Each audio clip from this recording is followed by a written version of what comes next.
चलिए, आज का जो मॉडर्न हिस्ट्री का टॉपिक है आप लोग का लूसेंट का, तो लूसेंट का जो टॉपिक है आज देख रहे हैं। सबसे पहला क्वेश्चन जो है आपका, अब ये मॉडर्न हिस्ट्री का रिवीजन है। याद रखेंगे हम लोग लूसेंट इसमें क्लास नहीं करेंगे इस बैच में, इसमें केवल टॉपिक को रिवीजन करेंगे। जो प्रत्येक वीडियो होगा वह 7 से 8 मिनट का होगा और इसमें हम 7 से 8 मिनट में पूरे टॉपिक का रिवीजन करेंगे। कोई भी टॉपिक हो, कोई भी चैप्टर हो, 7 से 8 मिनट मैक्सिमम होगा जो रिवीजन करने के लिए पर्पज से होगा। आज जो मॉडर्न हिस्ट्री में है, पहला क्वेश्चन है अमृतसर की संधि। तो जो ये अमृतसर की संधि हुआ था वह 1809 में, ये बार बार पूछा जाता है। तो अमृतसर की संधि 1809 में हुआ था। यह राजा रणजीत सिंह और चार्ल्स मेंटकॉफ के बीच हुआ था। याद रखेंगे, वीवीआई क्वेश्चन है कि अमृतसर की संधि कब हुआ था। तो 1809 में राजा रणजीत सिंह और चार्ल्स मेंटकॉफ के बीच हुआ था। दूसरा कह रहा है कि संगोली की संधि, यह फैन है बिहार के लिए क्योंकि बिहार से संबंधित है। संगोली की संधि जो हुआ था 1816 में, यह लड़ाई हुआ था 1814 से 1816 के बीच में। यह युद्ध जो हो रहा था अंग्रेज और गोरखाओं के बीच में हो रहा था। जो गोरखा लोग थे वो अंग्रेजों का विरोध कर रहे थे, तो इसी में 1814 से 16 के बीच में लड़ाई चला। और इस जो लड़ाई में संधि हुआ था 1816 में, यह हुआ था अंग्रेज और गोरखाओं के बीच। कई बार पूछा गया है संगोली की संधि किनके किनके बीच हुआ है या कब हुआ, तक कहेंगे 1816 में अंग्रेज और गोरखों के बीच हुआ। अगर कहा जाए संगोला की संधि, याद रखेंगे यह इसलिए लिख के किया जा रहा है जिससे कि कम समय में यह वीडियो कंप्लीट हो। संगोली की संधि कहेंगे या संगोला की संधि कहेंगे तो 1750 में। याद रखेंगे, संगोला की संधि 1750 और संगोली की संधि 1816। यहां पर ये पिंडारियों का दमन, यह मॉडर्न हिस्ट्री का सबसे बेस्ट क्वेश्चन होता है। पिंडारियों का दमन जो हुआ था 1816 में। याद रखेंगे, पिंडारियों का दमन कब हुआ था 1816 में। ये नहीं पूछता, हमेशा पूछता है पिंडारियों का नेता कौन था। तो पिंडारियों का जो नेता था चीतू एवं करीम खां। याद रखेंगे, पिंडारियों का जो मुख्य नेता था वह थे चीतू एवं करीम खां। जो पिंडारियों और पिंडारियों का जो दमन हुआ था वह 1816 ईस्वी में हुआ था। याद रखेंगे, पिंडारियों का जो दमन हुआ था वह हुआ था 1816 ईस्वी में। अब ये प्रेस पर प्रतिबंध, याद रखेंगे, प्रेस पर जो प्रतिबंध लगाया था, तो प्रेस पर जो प्रतिबंध समाप्त किया था लॉर्ड हेस्टिंग्स ने, और लगाया था कौन। यहां पर एक क्वेश्चन आता है वर्नाकुलर प्रेस एक्ट। तो वर्नाकुलर जो प्रेस एक्ट है वह आया था 1878 में, और जिसको वर्नाकुलर प्रेस एक्ट को कहेंगे तो 1878 में वह लाया था लॉर्ड लीटन। लॉर्ड लीटन ने जो वर्नाकुलर प्रेस एक्ट 1878 ईस्वी में लाया था। कहेंगे जो बैरकपुर में, बैरकपुर जो पश्चिम बंगाल में है, यह पहला जो विद्रोह हुआ था पश्चिम बंगाल में, पहला विद्रोह तो वह हुआ था बैरकपुर में 1824 में। बंगाल का जो पहला विद्रोह था वह बैरकपुर में 1824 ईस्वी में। यह सेना का पहला विद्रोह था जिसको बाद में 1857 में भी क्रांति हुआ। तो बंगाल में जो पहला विद्रोह बैरकपुर में छावनी में हुआ था वह हुआ था 1824 ईस्वी में। और 1878 ईस्वी में वर्नाकुलर प्रेस एक्ट, अभी बताए थे कि वर्नाकुलर प्रेस एक्ट जो आया था वह 1878 ईस्वी में लॉर्ड लीटन लाया था। ठीक है, लॉर्ड लीटन जो है 1878 ईस्वी में प्रेस एक्ट को लाया था। ये आपका वीवीआई क्वेश्चन है। आगे बात करते हैं हम लोग क्वेश्चन पर। दूसरा क्वेश्चन है जातीय चिन्ह। जो जातीय चिन्ह जो टिक माथा पर लगाते थे, हाथों में बाली पहनते थे, कानों में कान में पहनते थे या कान नाक में पहनने का, तो जो जातीय चिन्ह और कानों में बालियां, हाथों में कंगन पहनने पर रोक जो लगाया था वह लगाया था लॉर्ड विलियम बेंटिंक ने। और लॉर्ड विलियम बेंटिंक का समय जो था 1828 से 1835 तक। और कहेंगे 1829 में इसने 2-3 चीज को किया। सबसे पहले कहेंगे सती प्रथा का अंत किया, ठगी प्रथा का अंत किया, भारत में अंग्रेजी शिक्षा लाया, प्रतियोगिता के आधार पर, हाँ योग्यता के आधार पर नौकरियों में बहाली दिया। तो कहेंगे 1829 में राजा राम मोहन राय की सहायता से सती प्रथा को अवैध किया। और इसमें अगर धारा पूछेगा कि किस धारा के द्वारा, तो धारा 17 के द्वारा राजा राम मोहन राय के सहयोग से लॉर्ड विलियम बेंटिंक ने सती प्रथा को क्या किया, समाप्त किया। और उसी तरह से विधवा पुनर्विवाह 1856 में ईश्वर चंद्र विद्यासागर ने लाया था। और अगर हम कहेंगे बाल दहेज प्रथा, तो दहेज प्रथा जो था 1861 ईस्वी में लाया गया। दहेज प्रथा पर प्रतिबंध लगाया गया। और बलि हत्या कहेंगे तो बाल हत्या तो 1806 में अगर कहेंगे कि ठगी प्रथा, तो ठगी प्रथा जो आया था 1830 ईस्वी में, यह भी लॉर्ड विलियम बेंटिक के शासनकाल में ही यह कर्नल सलीमन के सहयोग से किया गया। कर्नल सलीमन के सहयोग, ये भी एक बहुत बड़ा अधिकारी थे। कर्नल सलीमन के सहयोग से 1830 में सती प्रथा को, ठगी प्रथा को समाप्त किया गया। और जो ठग लोग थे वह मां काली के पुजारी थे। याद रखेंगे, जो ठग लोग थे वह मां काली के पुजारी थे।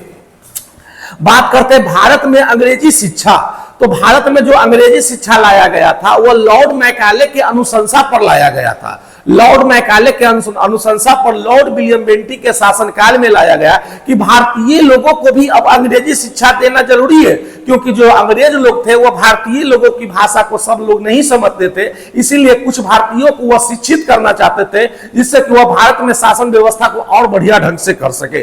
तो भारत में अंग्रेजी शिक्षा लाया था 1834 में 1833 के अधिनियम के द्वारा, तो वह लाए थे लॉर्ड विलियम बेंटिक ने। लेकिन किसके अनुशंसा पर? तो लॉर्ड मैकाले की अनुशंसा पर भारत में अंग्रेजी शिक्षा या भारत में प्रतियोगी परीक्षा जो 1853 में लाया गया वुड डिस्पैच नीति के द्वारा लॉर्ड डलहौजी के शासनकाल में, वो भी मैकाले के शिक्षा नीति पे ही था। अगर कहेंगे कलकत्ता में जो मेडिकल कॉलेज की स्थापना किया था लॉर्ड विलियम बेंटिक ने, कलकत्ता में जो मेडिकल कॉलेज की स्थापना 1835 में लॉर्ड विलियम बेंटिक ने ही किया था। और भारतीयों को अभी बताए थे कि भारतीयों को रंग भेद, गोरा काला, योग्यता के आधार पर, जिसके अंदर ताकत होगा वही ऊंचे पद पर बैठेगा। यानी योग्यता के आधार पर रंग भेद को हटाकर भारतीयों को भी अब ऊंचे पद दिया जाने लगा। और भारतीयों को जो लॉर्ड विलियम बेंटिक के शासनकाल में सबसे ऊंचा पद मिलता था, उस पद का नाम था सदर अमीर। याद रखेंगे, जो सबसे बड़ा पद होता था उस पद का नाम था सदर अमीर। और उस समय जो भारतीयों का जो सबसे हाई सैलरी था वह सैलरी था 700 रुपया 1835 तक। अगर बात करें नोट में, सरकारी नौकरियों में भेदभाव को खत्म किया, रंग गोरा काला इस सब को हटाया, और जिसके अंदर में योग्यता होगा वह ऊंचा पद पर जाएगा। और ऊंचा पद जो होता था वह सदर अमीर होता था। चलिए अब आगे बात कर लेते हैं हम लोग। कह रहा भारतीय प्रेस का मुक्तिदाता, तो याद रखेंगे 3 क्वेश्चन है। वर्नाकुलर प्रेस एक्ट कहेंगे तो लॉर्ड लिटन 1878 में, और कहेंगे वर्ना भारतीय प्रेस को जो आजाद किया था, तो आजाद कौन किया था? चार्ल्स मेंटकॉफ। चार्ल्स मेंटकॉफ है जो भारतीय प्रेस का मुक्तिदाता, मुक्ति माने आजादी दिलाया था। क्या दिलाया था? लॉर्ड हेस्टिंग्स ने इस पर प्रतिबंध को समाप्त किया था, लेकिन लगाया था, लेकिन प्रेस एक्ट को समाप्त किया था चार्ल्स मेंटकॉफ ने, आजाद कर दिया था कि कोई भी लोग जो है अपना समाचार पत्र को छाप सकता है। जिसमें पहला जो अपना समाचार पत्र बना वह बंगाल में बना था 1780 में, वह बना था समाचार जिसका नाम था बंगाल गजट, और उसको किया था स्थापित जेम्स अगस्टस हिक्की। 1809 ईस्वी में यही जो अमृतसर की संधि है, यह राजा रंजीत सिंह, सिख में जो थे राजा रंजीत सिंह और चार्ल्स मेंटकॉफ के बीच में हुआ था। अब आगे बात कर लेते हैं हम लोग लॉर्ड आर्कलैंड। लॉर्ड आर्कलैंड जो है 1839 में ग्रेट ट्रैंक रोड का निर्माण किया। ग्रैंड ट्रैंक रोड जो है NH1 और NH2, जिसका निर्माण शेर शाह सूरी ने 1541 में करवाया था, जो कलकत्ता से अमृतसर पंजाब को जोड़ता है। तो ग्रैंड ट्रैंक रोड 1541 में शेर शाह सूरी ने जो ग्रैंड ट्रैंक रोड है NH1 और NH2, उसका मरम्मत किस अंग्रेज ने करवाया था? तो 1839 ईस्वी में ग्रैंड ट्रैंक रोड जो मरम्मत है से का मरम्मत लॉर्ड आर्कलैंड ने करवाया था। और लॉर्ड आर्कलैंड के समय 1840-42 ईस्वी में आंग्ल अफगान युद्ध भी हुआ था। याद रखेंगे। और लॉर्ड आर्कलैंड जो है यह बहुत ही सहयोग किए थे, भारतीय स्टूडेंट को भी अब मेडिकल की पढ़ाई करने की आजादी दिए कि अब जो है भारतीय लोग भी डॉक्टर बन सकता है और वह भी डॉक्टरी का पढ़ाई कर सकता है। इसकी आजादी लॉर्ड आर्कलैंड ने दिया था। याद रखेंगे, भारतीय स्टूडेंट यानी जो इंडियन बच्चे होंगे वो भी अब मेडिकल के स्टूडेंट होंगे, मेडिकल में डॉक्टर बन सकते हैं। इसकी आजादी दिया था लॉर्ड आर्कलैंड ने। 2 इंपोर्टेंट है इसका। उसके बाद कहेंगे अफगानी तूफान। याद रखेंगे, जॉन नेपियर जो है अपने आप को अफगान के आंधी का तूफान कहते थे। अफगानी तूफान का पूछ मानते थे कि जो अफगान में है वह केवल मेरा शासन है, मेरा वर्चस्व है। तो अफगानी तूफान का पूछ अपने आप को कौन कहता था? John Napier. अफगानी, याद रखेंगे, अफगानी तूफान अफगानी तूफान का पूछ अपने आप को कौन कहते थे? तो जॉन नेपियर। अब बात करते हैं दास प्रथा का। तो दास प्रथा 1833 के अधिनियम के द्वारा 1843 में लॉर्ड एलन ब्रो के द्वारा इसका उन्मूलन किया गया। बट यही क्वेश्चन था बिहार पुलिस मद्य निषेध में कि दास प्रथा का समाप्त कब किया गया? तो दास प्रथा को समाप्त किया गया था 1848 में, याद रखिएगा।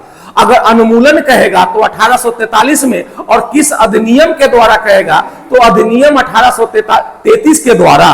तो 1833 के अधिनियम के द्वारा दास प्रथा का अंत जो है, उन्मूलन जो है, वो 1843 में लॉर्ड एलन ब्रो के द्वारा समाप्त किया गया। और कहेंगे इसको समाप्त कब किया गया? तो 1848 में यह मद्य निषेध पुलिस में पूछा गया है। मद्य निषेध बिहार पुलिस में पूछा गया। अब ये भी क्वेश्चन पूछा गया है मद्य निषेध में ही आपका कि रविवार की छुट्टी। तो रविवार की जो छुट्टी है वो 1843 से ही जो कर्मचारी, जो अंग्रेज के कंपनी में कर्मचारी, भारतीय कर्मचारी काम करते थे, तो हफ्ता में एक दिन छुट्टी है, रविवार की छुट्टी। मजदूरों ने इसका विरोध किया था कि कोई भी व्यक्ति 365 दिन काम नहीं कर सकता है, इसलिए हफ्ता में एक दिन रविवार को 1843 से क्या हुआ, रविवार की छुट्टी दिया जाने लगा। और उसका समय में था लॉर्ड एलन ब्रो। तो दास प्रथा का उन्मूलन भी एलन ब्रो ने ही किया था, या हम कहेंगे अपने आप को कहेंगे अफगानी तूफान तो जॉन नेपियर। चलिए अब ये लॉर्ड हार्डिंग ने सिर्फ एक काम किया था और इतना अच्छा काम किया था, इतना बेहतरीन काम किया।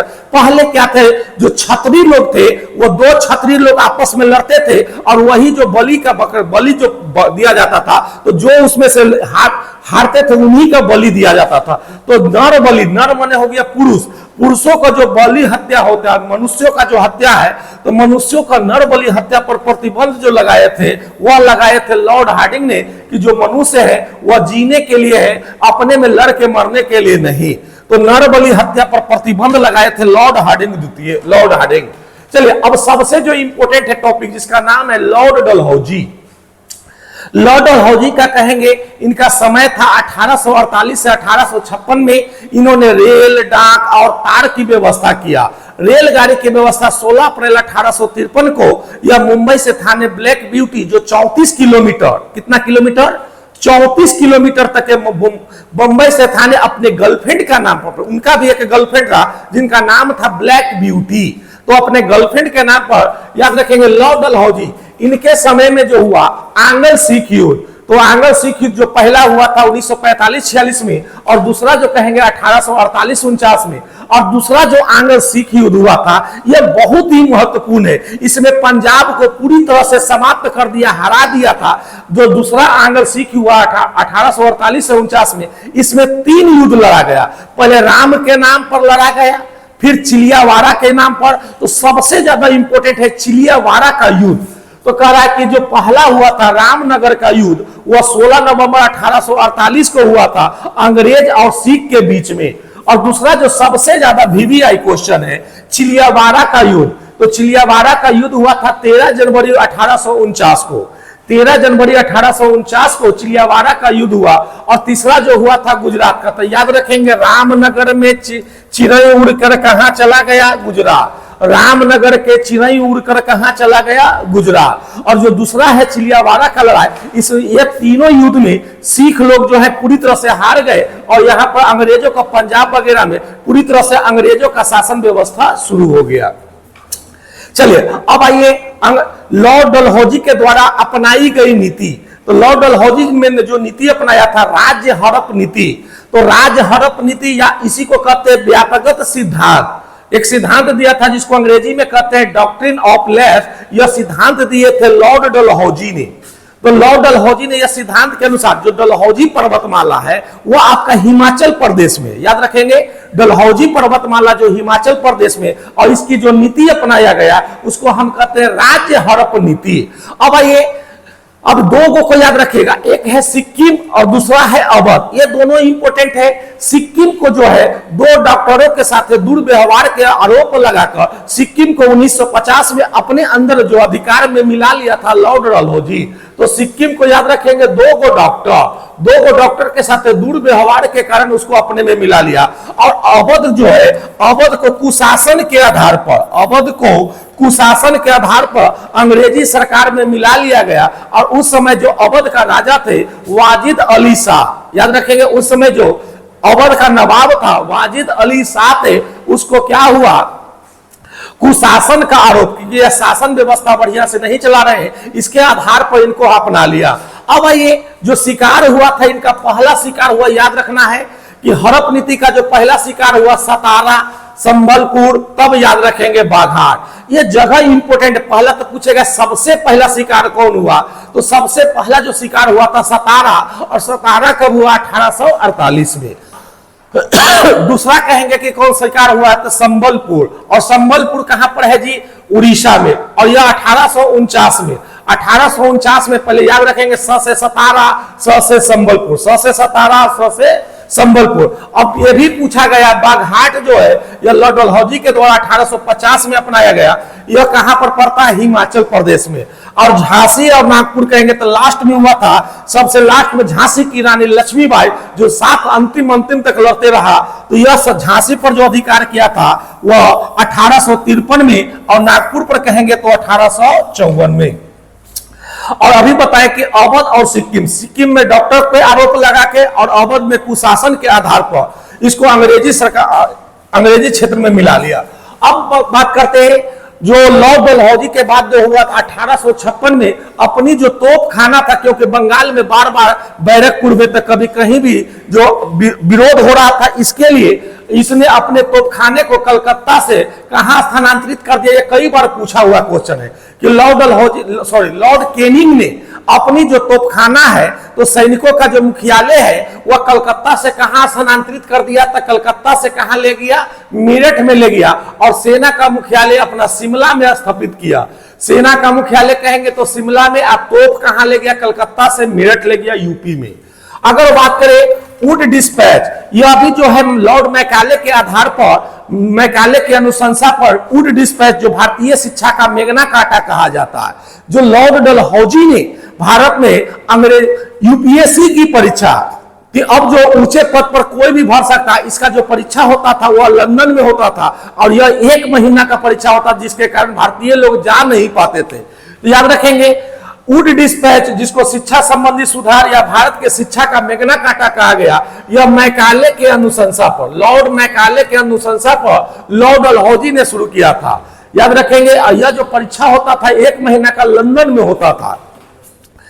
अब कहेंगे कलकत्ता, मद्रास और मुंबई में एंग्लो प्रेस स्कूल यानी समाचार पत्र के लिए विद्यालय के भी स्थापित, क्योंकि तीनों एक ही प्रेसिडेंसी का था, कलकत्ता, मुंबई, मद्रास। शिक्षा के लिए एंग्लो प्रेस स्कूल का स्थापित लॉर्ड कैनिंग ने किया। और 16 अप्रैल 1853 को रेलगाड़ी जो लॉर्ड डलहौजी ने शुरू किया था, जिसका नाम था ब्लैक ब्यूटी, वह मुंबई से थाने तक जाता था, और वह डिस्टेंस कवर करता था 34 किलोमीटर। अब बात कर लेते हैं 1853 में पहली बार ने बिजली की तार, याद रखेंगे बिजली की तार लॉर्ड डलहौजी ने कलकत्ता से आगरा तक के बिजली के तार को बिछाया गया था। अब आगे बात कर लेते हैं हम लोग यूपीएससी बीपीएससी परीक्षा, जो प्रतियोगी परीक्षा मैकाले समिति के अनुशंसा पर यह किया था लॉर्ड डलहौजी ने। याद रखेंगे लॉर्ड डलहौजी ने जो परीक्षा होता था वह लंदन में 1 महीना का, और इसे पास करने वाला पहला भारतीय बना था 1863 में, जिसका नाम था सत्येंद्रनाथ टैगोर। और याद रखेंगे भारत में जो प्रतियोगी परीक्षा यूपीएससी का है वह 1922 में इलाहाबाद में इसका शुरुआत हुआ। अगर वीडियो अच्छा लगेगा तो लाइक करेंगे, सब्सक्राइब करेंगे और चैनल को शेयर करेंगे। चलिए मिलते हैं अगले क्लास में। जय हिंद।